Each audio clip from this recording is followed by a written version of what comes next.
কবিতাৰ শিৰোনাম মৰম দেউকা লগা পাখি। কবি আৰু আবৃত্তিকাৰ দীপজ্যোতি।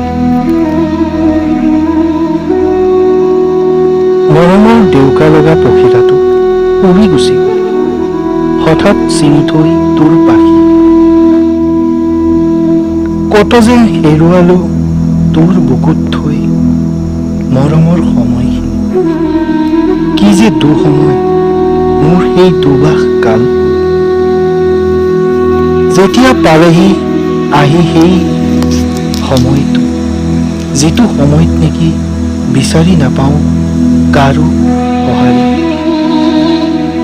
মুহূৰ্ততে ভাঙি ছাৰখাৰ কৰি বহু দূৰলৈ গুচি গ'ল সেই সপোনৰ ৰাজ্য। তেজেৰে তুমৰালি খেলা মোৰ সেই সপোন ৰাজ্যৰ সপোনবোৰ আজিও তেজৰ চেকুৰাবোৰ জিলিকি আছে বহু দূৰৰ পৰা। বুকু সুদাৰ কৰি বহু দূৰলৈ গুচি যায় সেই সপোনৰ মালিকবোৰ। এতিয়াও অপেক্ষা মাথো সেই মালিকবোৰ ঘূৰি অহাৰ। পুনৰ যেন জ্বলি উঠিব মোৰ সেই সপোন ৰাজ্যৰ ৰাজ্যখন।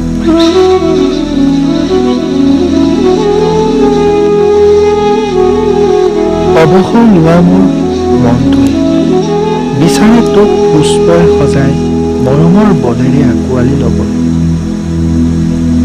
নাজানো তই পাৰ নে নোৱাৰ সেই পুনৰ গঢ়িব সেই ৰাজ্যখন।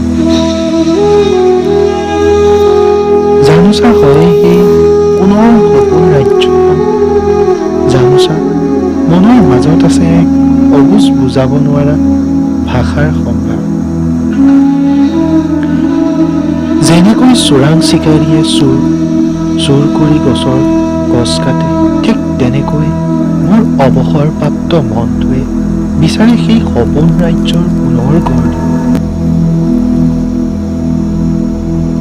এনে লাগে যেন বোমাই দি উৰাই দিম মোৰ এই পুৰণি স্মৃতিৰ সপোন ৰাজ্য। কিন্তু নোৱাৰো সেই ৰাজ্যৰ প্ৰতিটো দিশ পাহৰি। সেয়েহে এই দিশসমূহ যেন জলাঞ্জলি হৈ ৰ'ব মোৰ জীৱনৰ সকলো সময়তে।